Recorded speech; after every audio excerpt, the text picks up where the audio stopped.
Hello everybody. Today I'll be teaching you about Newton's first and second law of motion. The first one actually is quite simple.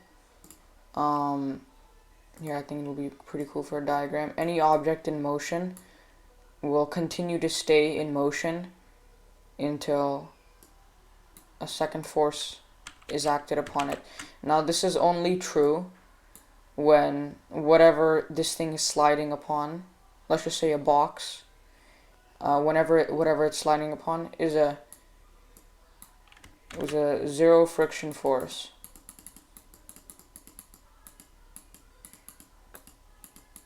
Apologize for the bad writing. For example, space. Like you have a glass ball, a glass cube in space, and you push it at a force of like 100 newtons.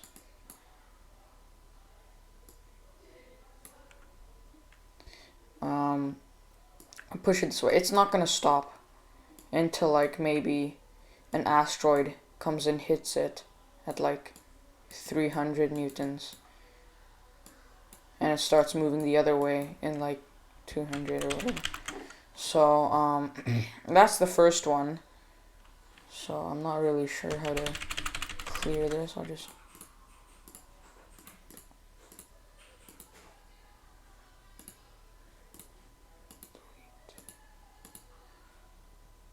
anyways, the second law is actually it's basically an equation. So the second law of motion would be I'm pretty sure you've heard this before if you're watching. Jeez, what is that? Force equals mass multiplied by acceleration. But in my opinion, this is kind of like very basic. So what I would write, if you're going to incorporate friction into it, force equals friction plus mass multiplied by acceleration. So I'm going to keep this up here. So for example, John, he pushed 1 cube on a zero friction surface.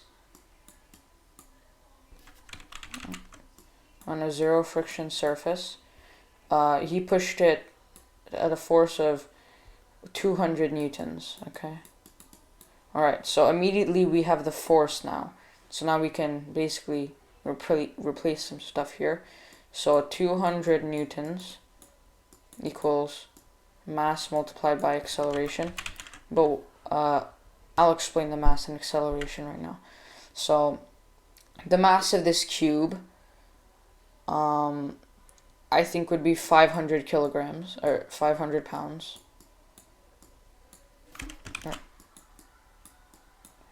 Okay, so then the mass would be 500 multiplied by the acceleration, and we want to find the acceleration, which would be a, and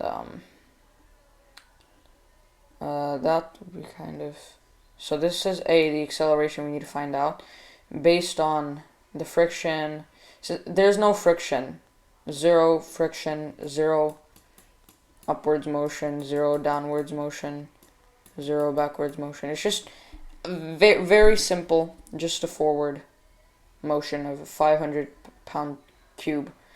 So what we would do, really easy, bet you learned this in like school or something.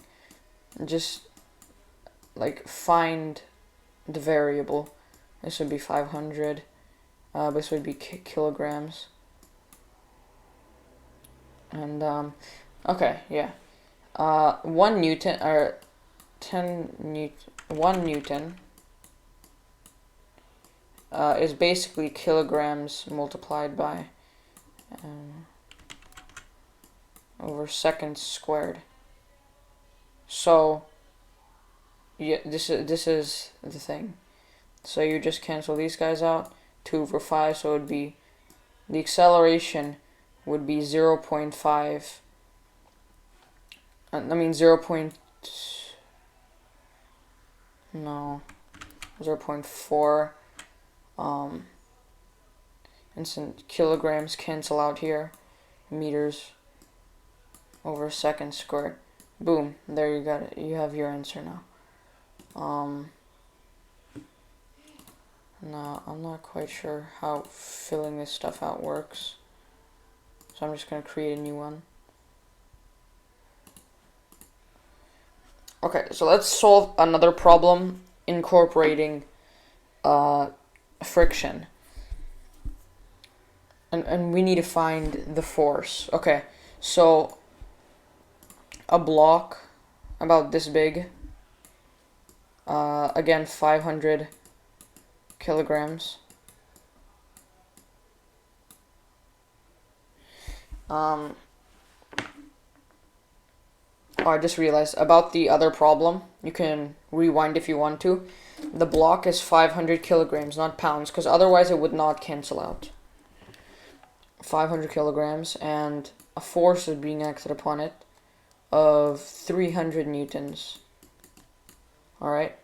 And it's on a piece of sandpaper, which has a friction, or we can kind of draw it backwards, of like, I don't know, like 200 newtons.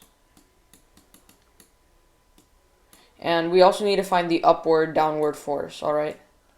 So to be writing this, I mean, we don't really need it right now as for this equation, but I'm just going to show you how anyways.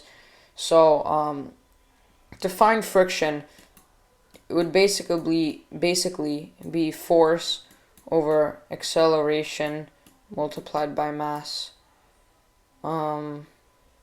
Here the acceleration is, I don't know, I'm making this up on the fly. So, I don't know, 20, I guess. No, 5. It would be 5 meters over second squared. Alright, this would be the acceleration multiplied by mass. That'll be 2,500 over the force of 300. Cancel out, boom, boom. 25 divided by 5. Jeez. Some decimal. We can't simplify it. We can simplify into a decimal, but it would be repeating, so I guess I'll just keep it as a fraction. But you could also write it as the down. This is just the calculating friction, by the way, not the what's it called, upward downward force. To calculate that, you would just need to multiply the mass by gravity. Gravity would be like 9.8, and the mass would be 500, so 500 multiplied by 9.8. Okay. Alright, let's set number.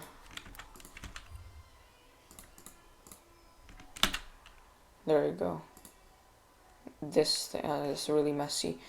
This would be the downwards force. So I'm gonna write that right here. 51.0204. That's all I'm gonna go for right now. So if this would be the upwards downward force, it would be also upward. So in this case, it would be positive. This would also be negative because it's in the negative grid, since it's a two-dimensional shape. This would be positive 51.0204, and this would be negative 51.0204. Since it's a two-dimensional grid and it's just one number and not like a square of some number, it can't be, the upward downward force doesn't really change the friction of this thing. So now we need to find the friction. We know the upward downward force. So we need to find the net, and it's represented by this weird symbol, which I don't really know how. Oh, I actually drew it pretty well. Or you could write it as force net, but I like to draw it like this because it's better. And E equals mass multiplied by, and then she would do to calculate the friction. It would be over. Okay, so multiply both sides by the actual equation, like I wrote up there, would be acceleration multiplied by m equals friction. But we already know the friction, so let's just multiply both sides by am, and then divide either side by friction. So it would be this. I'm pretty sure it's like Greek for alpha or something. It would be force over friction equals acceleration multiplied by mass. And we already know the mass, so divide also by mass.